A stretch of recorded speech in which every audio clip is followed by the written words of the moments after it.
ఏది అయినా ట్రై చెయ్యి ఆచి చికెన్ మసాలా. కాకినాడ జిల్లా పిఠాపురంలో రాత్రి జరిగిన రథోత్సవం కార్యక్రమంలో వివాదం తలెత్తింది. ఇరు వర్గాలు పరస్పరం దాడులు చేసుకున్నాయి. అయితే రాత్రి జరిగిన వివాదం సద్దుమణిగింది అనుకుంటే ఉదయం మళ్లీ రాజుకుంది. ఒక వర్గంపై మరో వర్గం కత్తులతో దాడులు చేశారని బాధితులు తెలిపారు. ఒక వర్గానికి చెందిన వారికి కత్తిపోట్ల వల్ల గాయాలు కాదా, మరో వర్గానికి చెందిన వ్యక్తికి కర్రతో కొట్టడంతో తలపై గాయమైనట్టు తెలుస్తుంది. ఇరు వర్గాల వారిని అదుపులోకి తీసుకుని విచారిస్తున్నారు పోలీసులు. నిందితులపై కేసు నమోదు చేస్తామని తెలిపారు పోలీసులు.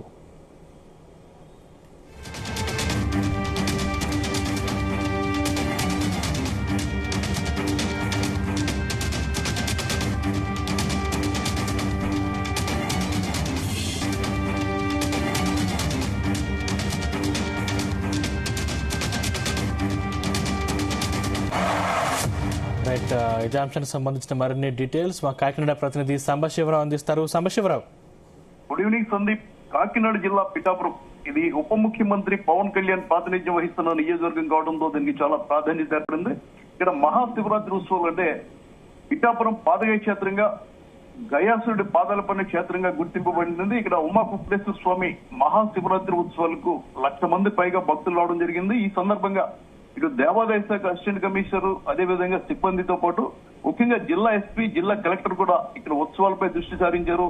ఎలాంటి అవాంఛనీయ సంఘటనలు జరగకుండా చర్యలు తీసుకోవడంతో పాటు భక్తులకు ఇబ్బంది కలగకుండా గతంలో ఉన్న విఐపి పాసులు రద్దు చేశారు. అదేవిధంగా 3 పార్టీలతో వేసిన ఉత్సవ కమిటీ కూడా రద్దు చేసి పూర్తిగా పోలీసుల ఆధ్వర్యంలో నిర్వహించారు. చాలా ప్రశాంతంగా ఉత్సవాలు జరిగాయి. ఎక్కడ ఎలాంటి ఆరోపణలు రాలేదు. ఇలాంటి నేపథ్యంలో మహాశివరాత్రి ముగిసిన తర్వాత నిన్న స్వామివారి రథోత్సవం జరుగుతుంది. రథోత్సవానికి కూడా 50,000 మంది పైబడి రావడంతో స్వయంగా పిఠాపురం సిఎస్ శ్రీనివాస్ ఆధ్వర్యంలో బందోబస్తు ఏర్పాటు చేశారు.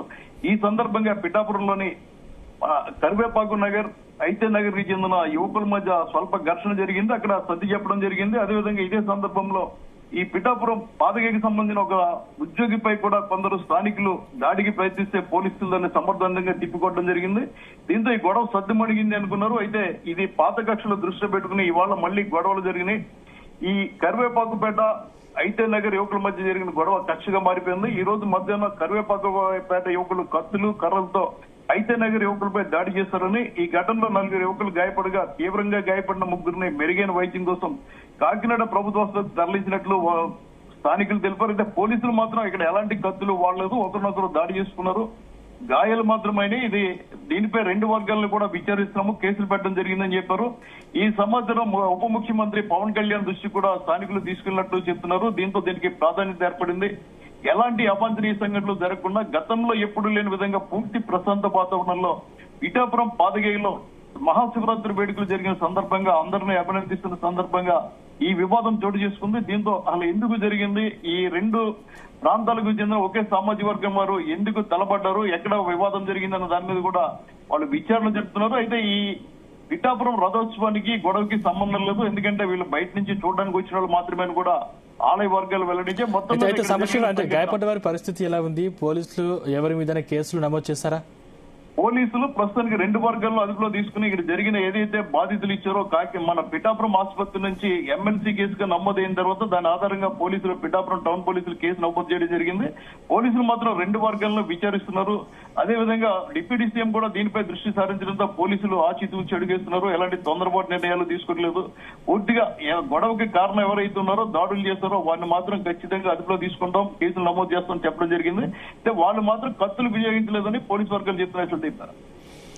ఏంటి సమస్య అంటే డిప్యూటీ సీఎం కి చెడ్డ పేరు తీసుకువచ్చేలా కావాలని కుట్రలు చేస్తున్నారని ఆరోపిస్తున్న నేపథ్యంలో నిజంగానే ఇది ఆ విధంగా జరుగుతుందా? అంటే కొందరు ఈ ఆరోపణలు చేస్తున్నారు కానీ వాస్తవాలు పరిశీలిస్తే రథోత్సవం సందర్భంగా వేల సంఖ్యలో దాదాపు 50,000 నుంచి 60,000-70,000 మంది జనం వచ్చినప్పుడు తోసుకోవడం, లేదా పక్కవారిని పక్కకు నెట్టేటువంటి సంఘటనలు జరుగుతాయి. అలాగే జరిగి ఉండొచ్చని పోలీసులు చెప్తున్నారు. స్థానికులు మాత్రం ప్రశాంతంగా జరుగుతున్న సమయంలో స్వల్ప వివాదం జరిగింది. జరిగిన తర్వాత అక్కడ ఉన్న వాళ్ళు 2 వర్గాలని కూడా వెనక్కి పంపేశారు. దాంతో నిన్న రాత్రితోనే గొడవ ప్రశాంతంగా ముగిసింది అనుకున్నారు. కానీ తిరిగి ఇవాళ మళ్ళీ దాడులు చేయడంతో వాళ్ళు ఇంకా మర్చిపోలేదు, దీన్ని కక్షల కింద మార్చుకున్న ఆరోపణలు వస్తున్నాయి. పోలీసులు మాత్రం ఖచ్చితంగా 2 వర్గాల గొడవ ఎందుకు జరిగింది, సీసీ కెమెరా ఫుటేజ్ కూడా తీసుకుంటారు. ఎవరు తప్పు ఉంది, ఎవరు తప్పు చేస్తారు, పూర్తిగా బాధితులకు ఖచ్చితంగా న్యాయం చేస్తారని పోలీసులు చెప్తున్నారు. Sandeep, thank you Sambasivarao.